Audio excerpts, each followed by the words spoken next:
이제 좀 쉬자, 고생했잖아. 많은 사람들이 50대 후반 퇴직을 앞두고 이런 말을 듣습니다. 직장에서도, 가족에게서도, 심지어 스스로에게서도요. 매일 아침 정장을 입고 출근하던 일상이 끝나면 늦잠 자고 책도 읽고 친구들과 골프나 등산도 다니며 여유를 누릴 거라 생각하죠. 하지만 정작 퇴직 후 마주하게 되는 현실은 여유가 아니라 정체성과 목적의 상실인 경우가 많습니다. 누군가는 이렇게 말합니다. 나는 회사원이 아니라 그냥 나 자신이라고 믿었는데 막상 회사를 나오고 나니까 나는 아무것도 아니었더라고요. 퇴직 후 삶의 핵심은 돈뿐 아니라 일이 갖는 정체성과 일상의 의미입니다. 특히 50대 남성에게 있어 일은 단순한 생계수단이 아니라 존재감 그 자체인 경우가 많습니다. 이 글에서는 우리가 잘 알지 못했던 퇴직 후 일의 진짜 의미와 왜 50대 퇴직자가 여유 대신 방황을 겪는지를 세 가지 신뢰를 통해 이야기해 보려 합니다. 사례 1. 퇴직 첫날부터 멘붕이 왔다. 28년 직장인의 허무. 김철수 가명, 56세 씨는 대기업에서 28년을 근무했습니다. 조직에서는 팀장, 부장, 임원을 맡아 꽤나 인정받았죠. 하지만 정년 전에 희망퇴직을 권유받았고 이제 좀 쉬자는 마음으로 퇴직을 결정했습니다. 처음엔 좋았습니다. 아침에 늦게 일어나고 평일에 등산 가고 혼자 찻집도 들르면서 여유를 누렸습니다. 문제는 일주일이 지나면서부터 찾아왔습니다. 오늘 뭐 하지?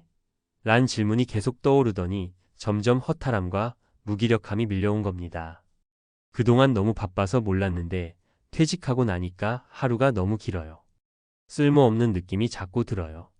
가장 무서운 건 자신이 사회와 끊긴 느낌이었다고 합니다. 누가 연락해주지 않고 가족들도 바쁜 일상에 치여 관심을 덜 주다 보니 존재감이 뚝 떨어진 느낌이었죠. 결국 그는 3개월 만에 다시 일자리를 찾기 시작했고 지금은 하루 4시간 파트타임으로 동네 도서관에서 일하고 있습니다. 돈보다 중요한 건 누군가 나를 필요로 한다는 느낌이에요. 사례 2. 부부 사이가 어색해졌어요. 집에만 있는 남편의 현실. 박성호 가명, 58세 씨는 32년 동안 공공기관에서 일하다가 정년퇴직을 했습니다. 경제적으로는 안정적인 편이었기에 퇴직 후 아내와 함께 제주에서 한 달 살기를 계획하고 다양한 취미도 시도했죠. 하지만 예상과는 달리 아내와의 갈등이 점점 잦아졌습니다. 아내는 제가 집에 있으니 편할 줄 알았는데 저도 집에만 있으니 뭔가 부딪히더라고요. 괜히 잔소리하게 되고 말도 줄었고요. 그는 결국 취미로 시작한 목공을 작은 일로 바꾸며 다시 외부 활동을 시작했습니다. 동네 카페에 소품을 납품하고 마을 강의에도 나가면서 달라진 점이 하나 있었는데요. 밖에 나가 일하고 들어오면 아내가 저를 다르게 봐요. 나도 활기차졌고 대화도 생겼어요. 퇴직 후 생기는 부부 갈등의 원인 중 하나는 같은 공간에 갇힌 침묵입니다. 일은 단지 밖에서 돈 버는 활동이 아니라 관계의 숨통을 틔워주는 구조였던 셈입니다. 사례 3. 일을 놓으니 건강도 무너졌다. 정적인 일상이 부른 몸의 위기? 윤재호 가명, 60세 씨는 퇴직 후 건강만큼은 자신 있다고 자부했습니다. 매일 등산하고 금주금연도 했으니까요. 하지만 퇴직 6개월 후 건강검진에서 당뇨 초기 진단과 고지혈증이 나왔습니다. 충격이었죠. 운동을 해도 아무것도 안 해도 몸이 점점 안 좋아지더라고요. 이유를 모르겠더라고요. 의사는 윤 씨에게 이렇게 말했습니다. 몸은 움직이지만 뇌는 쉬고 있습니다. 정적인 일상은 뇌의 활력을 떨어뜨려 결국 전반적인 건강에 영향을 줍니다. 이후 윤 씨는 동네 복지관에서 시니어 대상 컴퓨터 강의를 시작했고 그 과정에서 매일 새로운 사람과 대화하며 머리를 쓰는 생활로 전환되었죠. 1년 후 건강 수치도 안정됐고 활력도 돌아왔습니다. 일을 한다는 건 몸과 마음과 사회를 동시에 살아있게 만드는 일입니다. 왜 50대 퇴직자에게 일은 선택이 아니라 필수인가?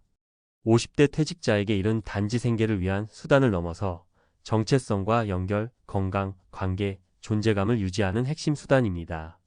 단절된 인간관계를 회복시켜주고 무너지는 자존감을 붙잡아주며 건강한 일상 구조를 만들어줍니다. 여유로운 은퇴가 꼭 아무것도 안 하는 것은 아닙니다. 진짜 여유는 내가 하고 싶은 일을 내 방식대로 하는 데서 옵니다. 그 일이 꼭 돈을 벌지 않아도 좋습니다. 작은 강의, 자원봉사, 동네 모임 운영, 취미 기반 창업 등 내가 의미 있다고 느끼는 활동이면 충분합니다. 마무리하며 당신은 일 없이 견딜 수 있습니까? 일은 단지 돈 버는 수단이 아닙니다. 퇴직 후 그 사실을 깨달았을 땐 이미 늦는 경우도 많습니다. 그러니 퇴직을 앞두고 있다면 지금부터 질문해 보세요. 나는 일이 없을 때도 나답게 살아갈 준비가 되어 있는가? 나에게 진짜 의미 있는 활동은 무엇인가? 그리고 무엇보다 중요한 건 내가 사회에 연결돼 있다는 감각입니다. 그 끈을 놓지 않는 것. 그게 바로 퇴직 후 인생을 망치지 않는 가장 강력한 방법입니다. 전문가가 말하는 퇴직 후 일의 진짜 의미와 선택 기준. 퇴직 후의 삶은 생각보다 빠르게 무너질 수 있습니다. 그 무너짐의 핵심에는 일의 부재가 존재합니다. 단순히 소득의 문제만이 아니라 역할 상실, 인간관계 단절, 뇌 자극 부족, 일상 리듬 붕괴 등 복합적인 요소가 한꺼번에 무너지기 시작합니다. 따라서 전문가의 관점에서는 퇴직 후 삶을 건강하게 이어가기 위한 핵심 키워드는 세 가지입니다. 1.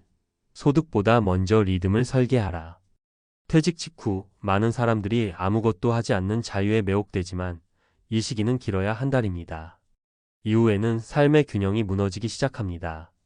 매일 아침 일어나는 시간, 외출 여부, 대화하는 사람의 수, 신체 활동량, 새로운 지식이나 기술을 접하는 빈도. 이 5가지가 일정 수준 이하로 떨어지면 뇌는 가속 노화에 들어갑니다.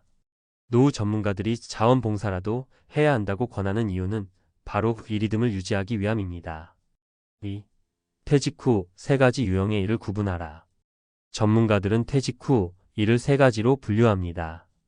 생계형 일, 예경비, 택배, 주차 관리 등. 장점 빠르게 시작 가능, 일정한 수입. 단점 육체적으로 힘들고 정체성 회복은 어려움. 자존감 회복형 일, 강의, 컨설팅, 재능 기부 등. 장점 과거 경력을 살릴 수 있고 사회적 연결이 강함. 단점 준비 기간이 필요하고 수익은 제한적. 의미 기반 자아 실현형 일, 유튜브, 글쓰기, 텃밭 가꾸기, 공방 운영 등. 장점 즐겁고 몰입감 높음, 뇌 건강에 긍정적. 단점 지속 가능성은 개인 역량에 따라 차이 큼. 전문가의 추천은 이 3가지를 복합적으로 조합하는 것입니다. 예를 들어 오전에는 공공근로로 소득형 일에 참여하고 오후에는 블로그나 유튜브 콘텐츠로 의미형 활동을 하며 주일에는 지역 커뮤니티의 재능 기부 강의 등으로 자존감 회복형 일을 구성하는 것이 바람직합니다. 3. 신체 건강과 뇌 건강 모두 관리하라. 퇴직 후 급격히 찾아오는 건강 저하는 실제로 정신적 공허함과 스트레스에서 비롯된 경우가 많습니다. 일하지 않으면 사회적 관계 감소, 대화량 감소, 언어 능력 저하. 정해진 일이 없으면 수면 패턴 이상 면역력 저하. 소득이 줄어들면 지출 줄이기 영양 상태 저하, 신체 리스크 증가.